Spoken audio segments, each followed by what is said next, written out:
हम स्वागत करना चाहेंगे नीलेश भाई का। बहुत बहुत स्वागत और अभिनंदन कार्यक्रम आपका हमारे इस खास कार्यक्रम बिहार बिहान में। सर बहुत बहुत शुक्रिया आपका कार्यक्रम आने के लिए और बहुत सारी बातें आपसे करनी है।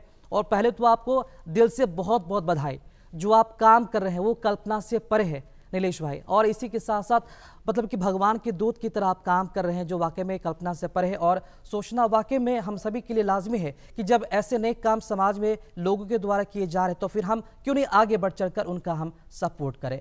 पुनः आपका फिर से हम स्वागत करना चाहेंगे नीलेश भाई। जैसा कि आपने बताया कि 2014 में आपकी संस्था की शुरुआत हुई, तो हम सबसे पहले ये जानना चाहेंगे इस संस्था की जो शुरुआत है वो कैसे हुई। लेकिन उसके पहले हम ये जानेंगे कि विश्व अंगदान दिवस आज मनाया जा रहा है, इसे मनाने की आवश्यकता क्यों पड़ी, क्या कहेंगे आप इसे? राकेश जी, हमारे देश में इंडियन ऑर्गन डोनेशन डे मनाया जाता है और पूरे विश्व के अंदर विश्व अंगदान दिवस मनाया जाता है। हमारे देश में 3 अगस्त को इंडियन ऑर्गन डोनेशन डे मनाया जाता है और विश्व में 13 अगस्त को विश्व अंगदान दिवस की ओर से मनाया जा रहा है। इस दिन को मनाने का मुख्य उद्देश्य समाज में लोग अंगदान के लिए प्रतिज्ञा करें, लोग अंगदान के लिए आगे आए। जब भी कोई व्यक्ति ब्रेन डेड हो तो उसका अंगदान करवा के हमारे देश में जो लाखों दर्दियों समयसर अंग न मिलने की वजह से उनकी जो मृत्यु हो रही है, उनको नया जीवन देने के लिए आगे आए, उसका मुख्य उद्देश्य यही है। और उनके साथ में जो अंगदाताओं ने जो लाखों दर्दियों को नया जीवन दिया है, अब उनके अंगदान के माध्यम से इन तमाम अंगदाताओं को नमन, प्रणाम और सलाम करने का दिन है। जी बिल्कुल, दिल से आपको भी सलाम है, क्योंकि आप इस काम में तन मन धन से लगातार लगे हुए हैं। और दर्शकों को एक और ख़ास जानकारी मैं देना चाहूँगा, जो ये काम कर रहे हैं, जो अंगदान को लेकर अपनी महत्वपूर्ण जो सामाजिक कार्य कर रहे हैं, कि महत्वपूर्ण भूमिका समाज में जो अदा कर रहे हैं। वर्ष 2022 में गुजरात सरकार ने इन्हें गुजरात के सर्वोच्च नागरिक पुरस्कार गुजरात गरिमा अवार्ड से इन्हें सम्मानित किया है। अंगदान को लेकर अगर हम बात करें नीलेश भाई, तो यहाँ पर कई सारी चीज़ों का हम जो उल्लेख है इसमें ये हम देखते हैं। अंगदान जीवन दान कहा जाता है। अंगदान इसलिए भी जरूरी है क्योंकि ये लोगों को, जो लोग मौत के मुंह में जाते हैं, उन्हें बाहर निकालने की ये पहल है और आप इस काम में लगे हुए हैं। प्रेरणा आपको कहाँ से मिली, किन परिस्थितियों में आपने इसकी शुरुआत की और किन उद्देश्यों के साथ आपने अपनी संस्था खड़ी की अंगदान को लेकर? राकेश जी, 97 में मेरे पिताजी की किडनी खराब हो गई थी और फिर मेरे पिताजी का 2004 से डायलिसिस हफ्ते में 2 बार शुरू हुआ। हमने भी हमारे पिताजी को किडनी देने के लिए कहा था कि हम हमारी किडनी आपको देते कि जिससे उसका ट्रांसप्लांट हो सके, लेकिन हमारे पिताजी ने मना किया कि आपकी उम्र छोटी है, आपके बेटे छोटे हैं, परिवार में की पूरी जिम्मेवारी आपके ऊपर है, तो हम डायलिसिस के ऊपर ही रहेंगे। जब भी मैं मेरे पिताजी को डायलिसिस करवाने के लिए अस्पताल लेके जाता था तो मैं देखता था कि कई सारे लोग वहाँ पे डायलिसिस करवाने के लिए आते थे। कोई मध्यम वर्गीय थे, कोई सामान्य वर्गीय थे, कोई रिक्शा चालक था, कोई छूटक मजूरी वाला था, कोई धनाढ्य भी था। तो डायलिसिस की पीड़ा क्या है वो तो हमने भी देखी थी। यदि हमारे परिवार में से कोई किडनी नहीं दे सकता है, कि परिवार के अन्य सदस्यों को हाइपरटेंशन है या डायबिटीज़ है, तो वो किडनी का दान नहीं कर सकता है, तो ऐसे व्यक्ति को क्वालिटी लाइफ कैसे मिलेगी? क्या उसे लाइफ टाइम डायलिसिस के ऊपर अपना जीवन व्यतीत करना पड़ेगा? डायलिसिस से व्यक्ति को क्वांटिटी लाइफ मिलती है और ट्रांसप्लांट से उसको क्वालिटी लाइफ मिलती है, लेकिन परिवार में से कोई डोनेट नहीं कर सकता है तो क्या? बस ये थॉट मेरे मन में आया और ये थॉट के साथ जब भी मैं सोच रहा था कि इसके लिए क्या करना चाहिए, लेकिन उसके आगे का रास्ता नहीं मिल रहा था कि आगे कैसे बढ़े, तो 2004 में ही मैं the southern Gujarat chamber of commerce and industry का ऑनररी सेक्रेटरी था। तो उस समय बहुत से लोगों के साथ मुलाकात होती थी, तो ऐसी ही मुलाकात उस समय के गुजरात चैम्बर ऑफ कॉमर्स के प्रमुख श्री चीनूभाई शाह के साथ हुई और उनके साथ में किडनी के बारे में बहुत चर्चा हुई। तो उन्होंने बताया कि नीलेश भाई, आप किडनी के बारे में इतना सब जानते हो, इतना सब करना चाहते हो, तो आप हमारी संस्था में जुड़ो। उन्होंने अप्रैल 2005 में उनकी संस्था में एडवाइजरी बोर्ड में मुझे लिया, लेकिन उनकी संस्था काम कर रही थी प्रिवेंशन के ऊपर। तो मैंने शुरुआत में काम किडनी के प्रिवेंशन के, किडनी खराब नहीं हो उसके लिए क्या क्या प्रिवेंशन रखने चाहिए, उसके लिए मैंने काम करना शुरू किया। लेकिन मेरी सोच थी कि जो व्यक्ति की किडनी खराब हो गई है उसको नया जीवन कैसे दिया जाए। तो हमने सूरत के सब आईसीयूज़ का कांटेक्ट करना शुरू किया, सब न्यूरोसर्जन, न्यूरोफिजिशियन का कांटेक्ट करना शुरू किया और उनको बताया कि जब भी आपके पास कोई ब्रेन डेड पेशेंट आता है तो उनकी इन्फॉर्मेशन्स हमें दीजिए। तो 12 जनवरी 2006 को सूरत की अशक्त आश्रम अस्पताल में एक जगदीश भाई शाह नाम के 57 वर्षीय व्यक्ति ब्रेन डेड थे और हमारे सूरत के न्यूरोसर्जन डॉक्टर अशोक पटेल ने उनको ब्रेन डेड घोषित किया। उनकी जानकारी हमें दी गई। हमने जगदीश भाई के परिवारजनों को अस्पताल में जाके अंगदान के बारे में समझाया। तो ये पहला ही अंगदान था। तो शुरुआत में तो थोड़ी आनाकानी हुई, फिर उन्होंने भी समझा कि बात तो सही है कि शरीर तो जल के राख ही हो जाने वाला है, उससे अच्छा है कि हम अंगदान करेंगे तो किसी को नया जीवन मिलेगा। तो 12 जनवरी 2006 को सूरत से पहला किडनी का दान हुआ। और मैं आपको बताना चाहूँगा कि गुजरात का पहला इंटरसिटी कैडेवर डोनेशन भी था, क्योंकि हमारे देश में 94 में लॉ बना होता ह्यूमन ऑर्गन ट्रांसप्लांट एक्ट, और 97 में अहमदाबाद के institute of kidney disease and research centre में पहला कैडेवरिक किडनी का ट्रांसप्लांट हुआ। और उनके बाद में 97 से टिल 12 जनवरी 2006 तक इतना कुछ गुजरात में अंगदान में कुछ कार्य नहीं हुआ था। लेकिन जो बीज सूरत से बोया गया, जो जगदीश भाई शाह के अंगदान से, वो बीज आज वटवृक्ष बन चुका है और कितने लोगों को नया जीवन दे चुका है। फिर हमने 12 जनवरी को जो ये पहला जो ऑर्गन डोनेशंस हुआ, उनके बाद में 9 फरवरी 2006 को हमने दूसरा एक कैडेवर डोनेशन सूरत की स्मीमेर अस्पताल से करवाया। वहाँ राजू गोहिल नाम का एक 24 साल का लड़का था, उसको अकस्मात हुआ था, तो किडनी के साथ में हमने लीवर का भी डोनेशंस करवाया। उस समय गुजरात में लीवर का ट्रांसप्लांट नहीं हो रहा था, उसीलिए वो लीवर को हैदराबाद भेजा गया। वो गुजरात का पहला लीवर का डोनेशन था और इंटरस्टेट भेजने वाला भी, गुजरात से हैदराबाद भेजने वाले भी, ये पहला ही लीवर का मामला था। मई 2005 में सूरत में एक कृषांक पटेल नाम का एक 4.5 साल का बच्चा था, वो ब्रेन डेड हुआ। तो हमने उनका भी ऑर्गन्स डोनेशंस करवाए और उनका ऑर्गन्स जो है परम पूज्य प्रमुख स्वामी महाराज के आशीर्वाद से करवाए। जब भी हमने परिवार के साथ काउंसलिंग किया तो परिवार ने बताया कि हम परम पूज्य प्रमुख स्वामी महाराज को पूछेंगे, यदि बापा हमें आज्ञा करेंगे तो हम जरूर अंगदान करेंगे।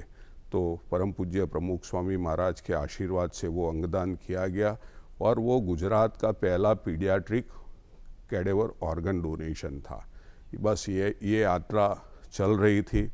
2013 में हमारे सूरत के एक income tax commissioner Sandeep Kumar sir थे, उनकी किडनी खराब हो गई थी और अहमदाबाद में उनका डायलिसिस चल रहा था।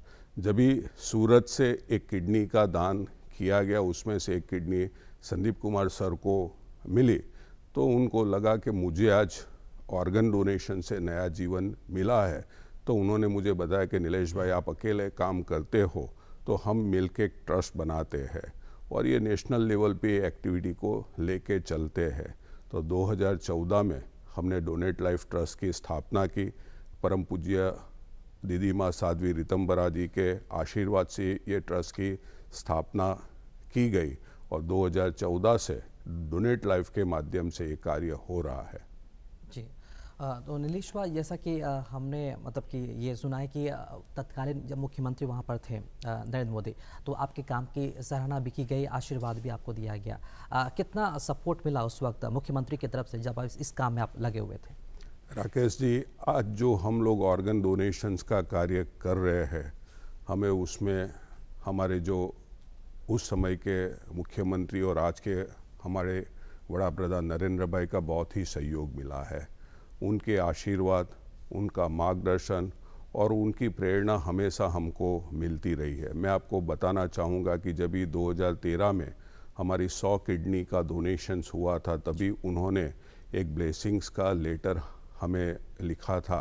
वो आज भी वो लेटर हमें हमेशा अंगदान में कार्य करने की ऊर्जा देता है। ये उन्होंने बताया था कि एक ईश्वरीय कार्य है, आपको हमेशा उसको आगे बढ़ाना है। उसी तरह जैसे मैंने आपको बताया कि 2013 में जो हमने अंगदान करवाया था सूरत से, उसमें से एक किडनी अलीगढ़ मुस्लिम यूनिवर्सिटी की विद्यार्थिनी ताहिरा करके थे, उसको मिली थी। वो ताहिरा ने जब भी हमें बताया कि नीलेश भाई, मैं आपके मुख्यमंत्री को मिलना चाहती हूँ, क्योंकि आज गुजरात की वजह से मुझे नया जीवन मिला है। वो उत्तर प्रदेश की जो लड़की थी, उन्होंने बताया कि गुजरात की वजह से मुझे नया जीवन मिला है। तभी हम नरेंद्र भाई के पास उनको मिलने को लेके गए। तभी नरेंद्र भाई ने एक एक बात उसकी की कि भाई ट्रांसप्लांट तो हो गया है, लेकिन पोस्ट ट्रांसप्लांट केयर रखने की भी बहुत ज़रूरत है। तो आज जो उन्होंने जो हमें बताया था, जो सिखाया है, वही आज हम भी आज की तारीख में भी हम ध्यान में रखते हैं कि ट्रांसप्लांट करवा, ऑर्गन डोनेशंस के बाद ट्रांसप्लांट हो जाता है, उनके बाद में जो रिसिपिएंट है उसको हमेशा हम बोलते रहते हैं कि आपको दवाई नियमित लेनी है, फॉलोअप रेगुलर करना है, और डॉक्टर जो भी आपको गाइडेंस देते हैं उसी हिसाब से करना है, तो लाइफ अच्छी रहेगी। तो नरेंद्र भाई का बहुत ही हमें आशीर्वाद और प्रेरणा। बिल्कुल। बात ये भी कि आपने जैसा कि हमने सुना कि आज भी गुजरात में डोनेशन होने वाला है, तो उसके बारे में बताएं कि डोनेशन के पहले कैसे वहां जाकर, मतलब कि काउंसलिंग कैसे आप करते हैं, इसका पूरा प्रोसेस क्या है और डोनर कौन है आज, उसके बारे में ज़रूर बताएं आप। कल जब भी मैं बिहार आ रहा था तो दिल्ली एयरपोर्ट पे मुझे अस्पताल से कॉल आया कि अस्पताल में एक 46 साल का एक युवान है, वो रोड अकस्मात हुआ है और ब्रेन डेड है। तो अस्पताल से पटना के बीच आते आते हमने हमारी पूरी टीम को मोबिलाइज़ किया, बातचीत किया कि आप जाके वहाँ जाके काउंसलिंग कीजिए, बात करिए। हमारी टीम ने अस्पताल में जाके परिवारजनों के साथ काउंसलिंग किया, उनको ऑर्गन डोनेशंस का इम्पोर्टेंस समझाया, पूरी प्रक्रिया कैसे होती है वो समझाई, और उनके बाद में उनके परिवार ने अंगदान के प्रति कंसर्न दी। तो आज उनकी किडनी, लीवर, हृदय, फेफड़े के साथ में नेत्रों का दान आज होगा। अभी 10 बजे के बाद में ये पूरी प्रक्रिया शुरू होगी। लेकिन जो आपने बात की कि काउंसलिंग कैसे होता है और कैसे लोगों को तैयार करते हैं, राकेश जी, लोगों को काउंसलिंग करना बहुत ही कठिन कार्य है, क्योंकि ये ऐसे समय पे काउंसलिंग होती है जब भी परिवार में रुदन है, आक्रंद है, डॉक्टर ने बताया है कि आपका स्वजन ब्रेन डेड है और उसकी मृत्यु तय है, और उस समय परिवार को जाके समझाना, और ऐसे परिवार को समझाना कि जिसको जीवन में हम कभी भी मिले नहीं हैं, वो बहुत ही कठिन कार्य है। क्योंकि व्यक्ति को ऐसा लगता है वो वेंटिलेटर के ऊपर है, उनकी हृदय की धड़कन देख सकते हैं, और परिवार को ऐसा लगता है ये तो जी रहा है, लेकिन ये ब्रेन डेड है। तो लोगों को जब भी हमने 2005 में ये कार्य की शुरुआत की और 2006 को पहला ऑर्गन मिला, तभी लोगों को पता नहीं था कि ब्रेन डेड क्या है, कौन से ऑर्गन्स के डोनेशंस हो सकते हैं। तब जब भी हम अस्पताल में लोगों को समझाने के लिए जाते थे तो लोग गालियाँ देते थे, मारने के लिए दौड़ते थे, जल्लाद जैसे शब्द भी सुनाते थे, लेकिन हम लोग डगे नहीं। हमारा मकसद एक ही था कि हमारे देश में हर साल लाखों दर्दियों की मौत समयसर अंग न मिलने की वजह से हो रही है, उनको नया जीवन कैसे दिया जाए। आज हम उनको समझाते थे कि आपके स्वजन के अंगों की स्वर्ग में ज़रूरत नहीं है, आपके स्वजन के अंग की पृथ्वी के ऊपर ज़रूरत है, क्योंकि उससे किसी को नया जीवन मिलेगा। शरीर जल के राखी हो जाने वाला है, उससे अच्छा है कि आप आपके स्वजन के अंगदान करेंगे तो लोग आगे आएंगे। हम लोगों को बताते हैं कि आपने भगवान को देखा है। जो परिवार के जो व्यक्ति ब्रेन डेड होते हैं उनको हम बताते हैं कि आपने कभी भगवान को देखा है क्या? लोग बोलते हैं कि नहीं देखा है। तो हम लोग उनको बताते हैं कि हमने भगवान को देखा है। तो वो हमें पूछते हैं कि वो कैसे? तो हम उनको बताते हैं कि जो व्यक्ति अंगदान करता है वो वास्तव में भगवान है। तो लोग आज समझते हैं। कई बार ऐसे भी क्वेश्चंस आते थे कि धर्म में ऐसा कहा गया है कि अंगदान नहीं करना चाहिए। तो हम उनको बताते कि कोई भी धर्म ऐसा नहीं कहता है कि अंगदान नहीं करना चाहिए। अंगदान से बड़ा कोई दान ही नहीं है। पृथ्वी के ऊपर सबसे पहला ट्रांसप्लांट ही भगवान गणेश जी का हुआ था। महर्षि दधीची ऋषि ने जब दानवों के साथ युद्ध करने की बात आई तो अपनी हड्डियों का दान किया था। तो दान का महिमा हमारे शास्त्रों में है। कई लोग ऐसे हमें पूछते हैं कि हम आज अंगदान करेंगे तो हमें मोक्ष नहीं मिलेगा। तभी हम जो भी वहाँ पे जो महिलाएं हैं, बहनों हैं, माताएं हैं, तो हम उसको पूछते थे कि हमारे समाज में कितनी ऐसी बहनों हैं जिनका यूट्रस का निकाल लिया जाता है, तो क्या उसको मोक्ष नहीं मिलता है क्या? कई ऐसी माताएं हैं तो जिनको ब्रेस्ट कैंसर होता है, एक ब्रेस्ट निकाल दिया जाता है, तो उसको मोक्ष नहीं मिलता है क्या? भाइयों में गोल ब्लेडर की तकलीफ होती है, एक गोल ब्लेडर निकाल दिया जाता है, तो उसको मोक्ष नहीं मिलता है क्या? हमारे परिवार में कोई स्वजन के किडनी खराब है और परिवार में से ही एक ऑर्गन्स, एक किडनी उनको देते हैं, तो उनको मोक्ष नहीं मिलता है क्या? ये सब गैर भ्रांतियाँ है। तो लोग आज धीरे धीरे समझ रहे हैं कि अंगदान से बड़ा कोई दान नहीं है। दूसरा, लोग ऐसा मानते हैं कि हम आँखों का दान करेंगे तो हमें स्वर्ग का रास्ता नहीं मिलेगा। तो हम उनको बताते हैं कि आत्मा अजर और अमर है। जब भी व्यक्ति की मृत्यु होती है तो आत्मा पहले चली जाती है और उनका जब भी हम अंतिम संस्कार करते हैं, पार्थिव शव वो तो सिर्फ खोखा ही है।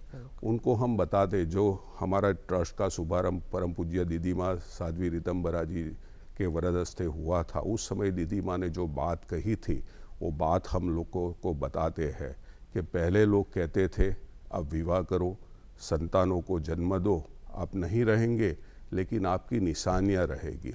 लेकिन ये कितना सुंदर है कि हम नहीं होंगे फिर भी हमारा हृदय किसी और में धड़क रहा होगा।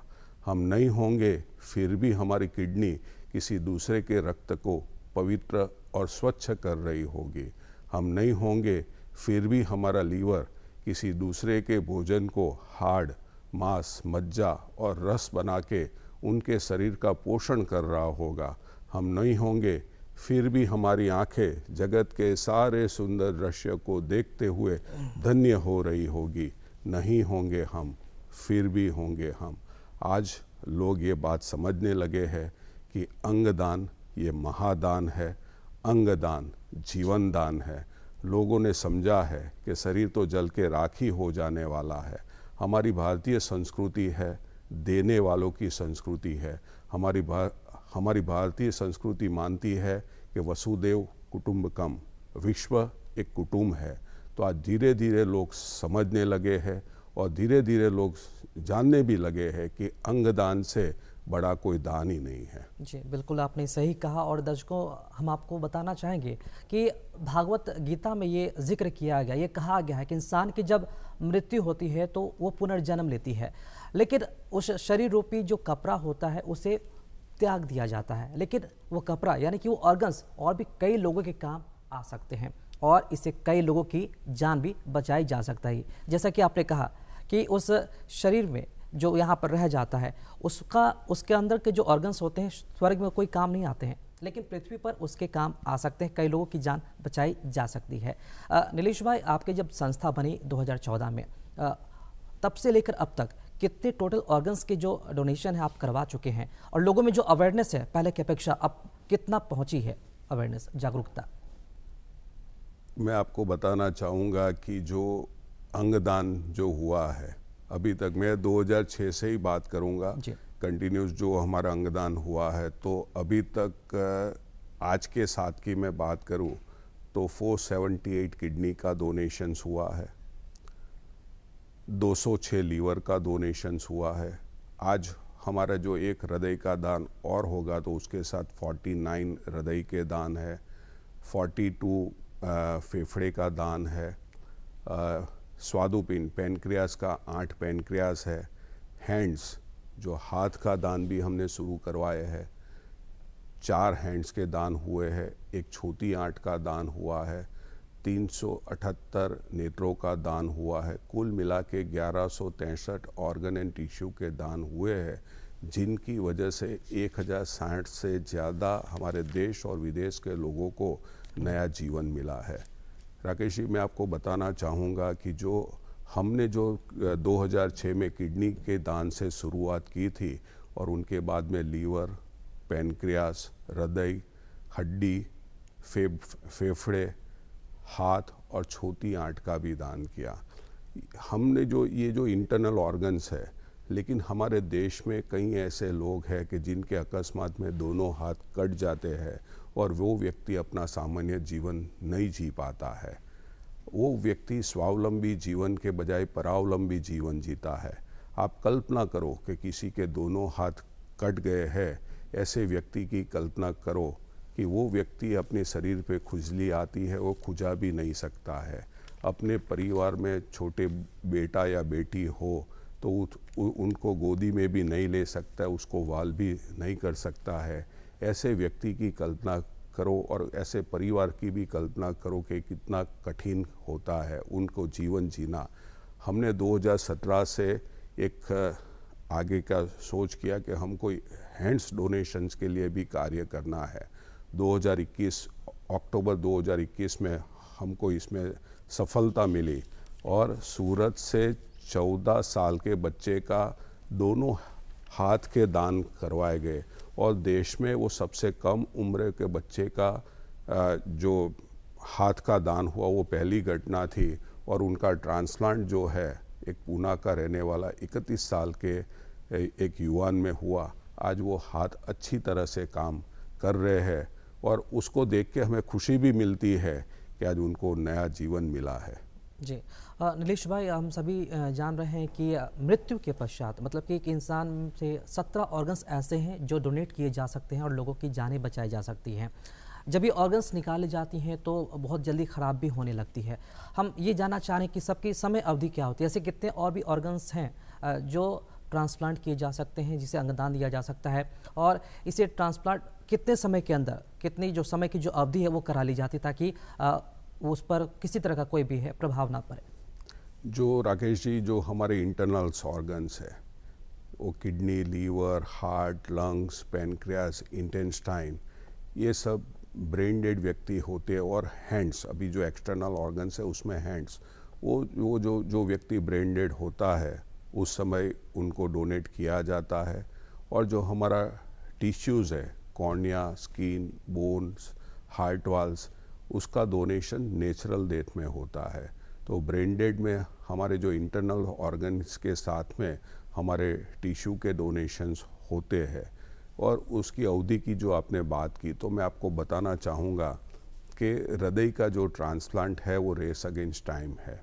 हृदय का ट्रांसप्लांट 4 घंटे में कंप्लीट करना होता है और वो समय शुरू होता है जो ब्रेन डेड व्यक्ति को ऑपरेशन थिएटर में शिफ्ट करते हैं, उनकी चेस्ट ओपन करके उनका हार्ट का ब्लड सप्लाई बंद करते, वहाँ से वो समय शुरू होता है।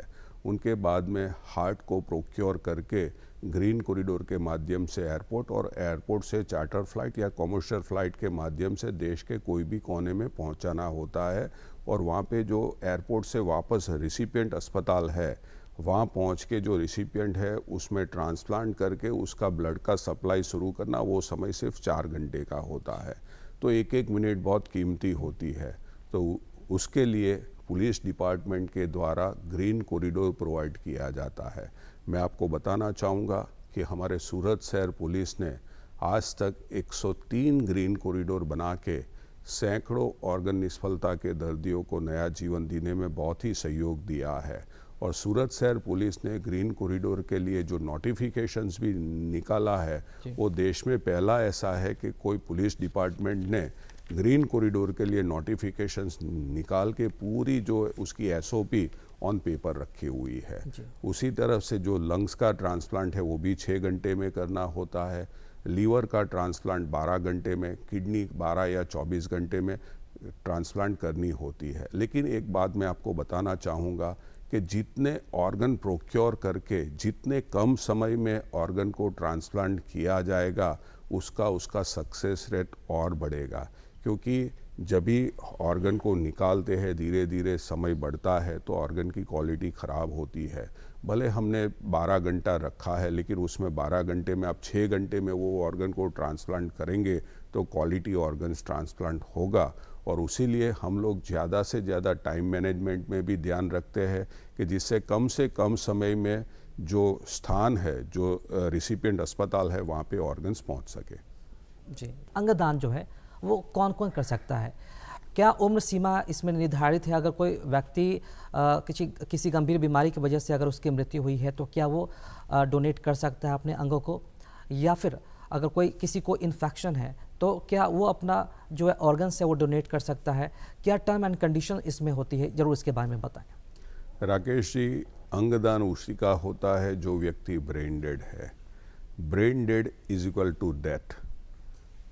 ब्रेन डेड व्यक्ति ऐसे होता है कि जिसका शरीर है लेकिन उसकी आत्मा चली गई है। ऐसे व्यक्ति जब भी न्यूरोसर्जन, न्यूरोफिजिशियन उनको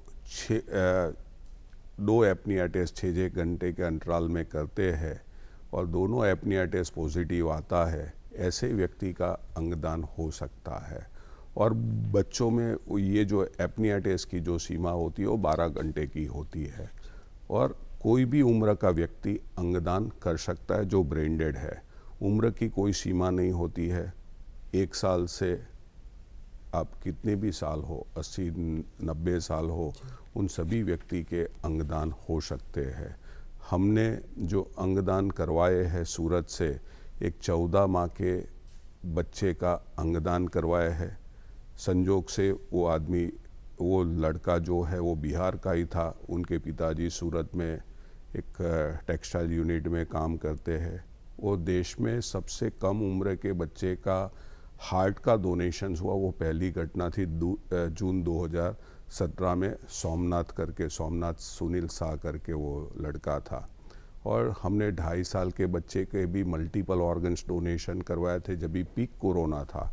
उस समय पे जस संजीव ओझा करके, संजीव ओझा हमारे सूरत के पत्रकार है, उनके 2.5 साल के बच्चे का जस ओझा का किडनी, लीवर, हृदय, फेफड़े और नेत्रों का दान किया था। तो उसमें उम्र की कोई सीमा नहीं है, केवल एक ही ये है कि वो व्यक्ति ब्रेन डेड होना चाहिए। वो ब्रेन डेड कैसे होते? रोड एक्सीडेंट होता है, उसमें हेड इंजरी होती है, छोटा ब्रेन काम करना बंद कर देता है, या ब्रेन स्ट्रोक या ब्रेन हेमरेज की वजह से जब भी उसको ब्रेन में इंजरी होती है तो डॉक्टर एपनिया टेस्ट करके उनको ब्रेन डेड घोषित करते हैं। उनके बाद में उनके ऑर्गन्स के डोनेशंस किए जा सकते हैं।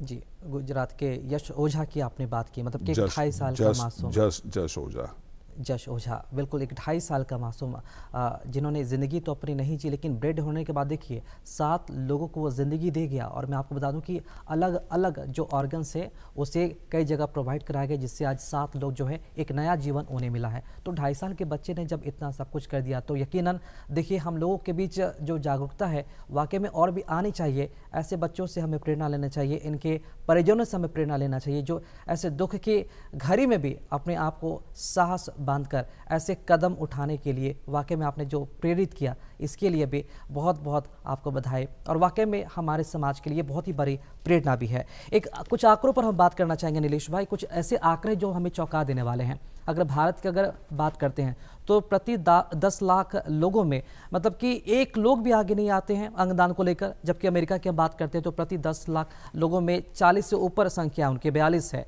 स्पेन की बात करते हैं तो तकरीबन उनकी भी संख्या उसी के लमसम है, 32 है, लगभग 42 है, 46 है। लेकिन भारत की अगर बात की जाए तो प्रति 10 लाख लोगों में 1 भी नहीं है। इन आंकड़ों से मतलब कि क्या लगता है, इन आंकड़ों में कितनी सच्चाई है और क्या ये सही है? क्या कारण इसका, जागरूकता कैसे बढ़ाई जा सकती है? राकेश जी, हमारे देश में एक सर्वे के अनुसार 85% लोगों को अंगदान के प्रति जानकारी ही नहीं है। 15% लोगों को जानकारी है, उनमें से 9% लोग ऐसे हैं कि जिनके परिवार में ट्रांसप्लांट की ज़रूरत है, उसीलिए उनको जानकारी है। यानी 94% लोगों को हमारे देश में अंगदान के प्रति जानकारी नहीं है।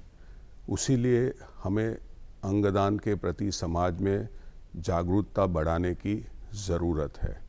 और जो बात करें तो हमारे देश में हर साल 5 लाख से अधिक लोगों की मौत समयसर ऑर्गन न मिलने की वजह से हो रही है। लाखों लोगों को किडनी की ज़रूरत है, लीवर, हृदय, नेत्रों की ज़रूरत है।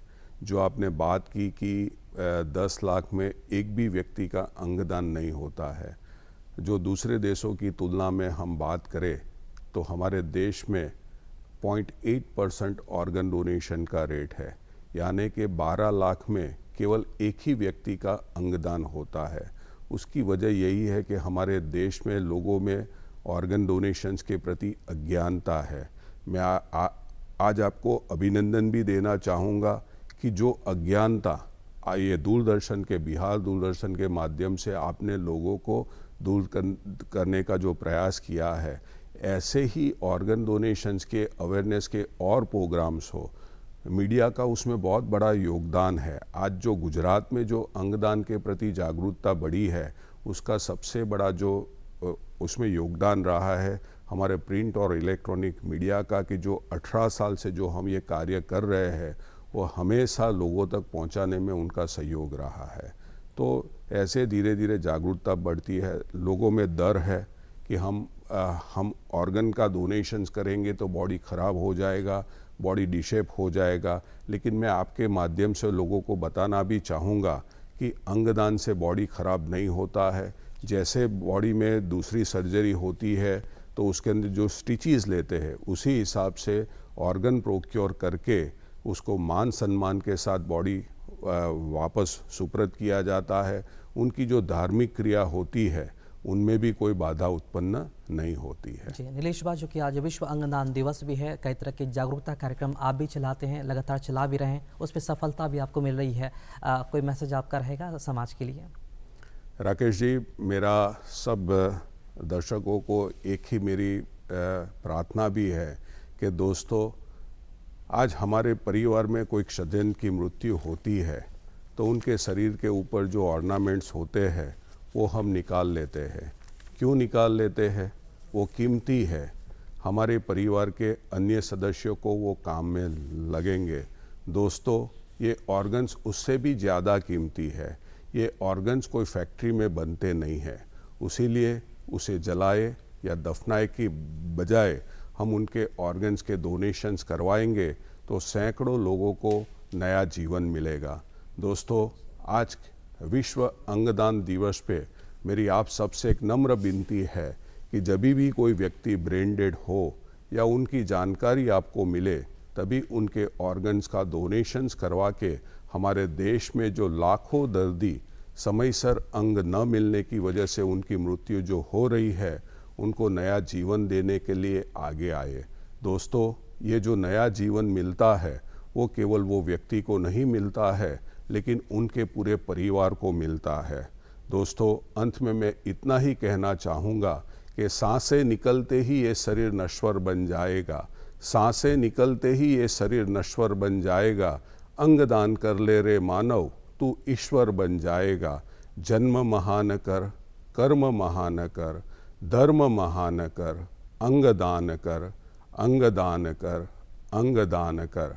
अंगदान, जीवनदान का मैसेज हम समाज में फैला के ज़्यादा से ज़्यादा लोगों तक ये संदेश पहुंचा के जो हमारे देश में लाखों दर्दी समयसर अंग न मिलने की वजह से उनकी मृत्यु हो रही है, उनको नया जीवन देने के लिए आगे आए। यही मेरी आप सबसे प्रार्थना है। जी बिल्कुल नीलेश भाई, बहुत ही क्या खूब आपने बात कही लोगों को अवेयर करने के लिए। अगर हम बात की तो मतलब कि दिन रात आप इसी काम में लगे रहते हैं। अगर आपके परिवार के लोगों की अगर हम बात करें तो परिवार के लोग कितने इसमें खड़े होते हैं सपोर्ट के तौर पर, और उन्हें उनकी तरफ से कितना जो प्रोत्साहन है आपको मिलता है, वो उनके क्या सोच है इस जो अभी आप सामाजिक कार्य कर रहे हैं उसे लेकर? राकेश जी, कोई भी सामाजिक प्रवृत्ति परिवार के सहयोग के बगैर नहीं हो सकती है।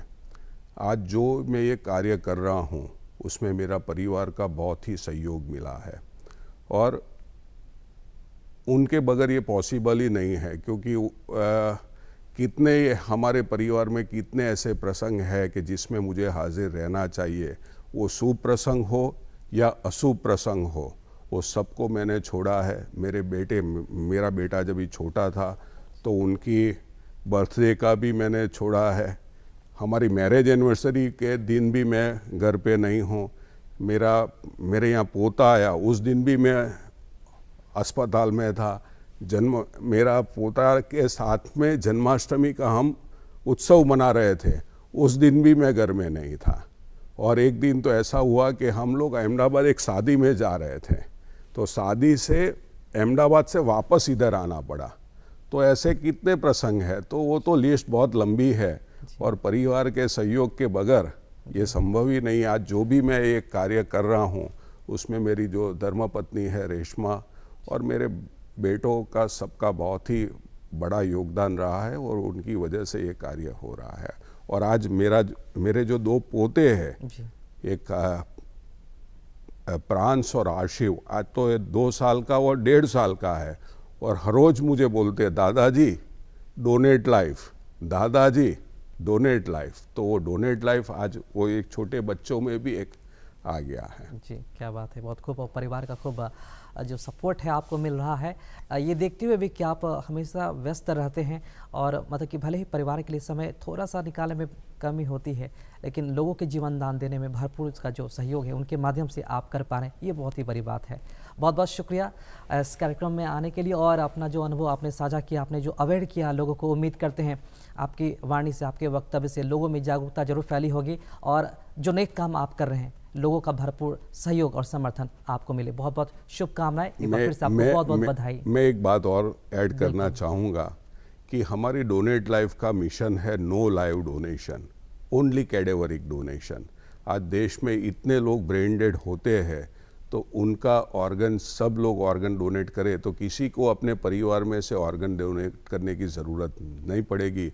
वो मिशन लेके हम लोग चल रहे हैं। जी बिल्कुल, पुनः आपका बहुत बहुत शुक्रिया अदा करना चाहेंगे। और दर्शकों, जैसा कि हमने बात की नीलेश भाई से, नीलेश मंडेलवाल जो सामाजिक कार्यकर्ता के काम कर रहे हैं, न सिर्फ काम कर रहे हैं बल्कि जो एक तरह से देखा जाए तो जो असर है समाज में वो भी देखने को मिल रहा है, जागरूकता फैल रहा है। इसलिए आगे आइए और सोचिए ये अंगदान क्यों जरूरी है, क्योंकि इससे कई लोगों की जान बचाई जा सकती है। उनके ज़रिए आप खुद को, अपने आप को अमर कर सकते हैं हमेशा हमेशा के लिए। तो आज का कार्यक्रम का अंक आपको कैसा लगा, ख़त के माध्यम से हमें ज़रूर बताएं, क्योंकि ख़त का इंतज़ार रहता है हमें बहुत बेसब्री से। तो उठाए कागज़ और कलम, लिखिए हमारा पता है कार्यक्रम बिहार बिहान, निदेशक DD बिहार, दूरदर्शन केंद्र पटना, फ्रेजर रोड पटना 800001। हमारा email ID है director dd के patna@gmail.com।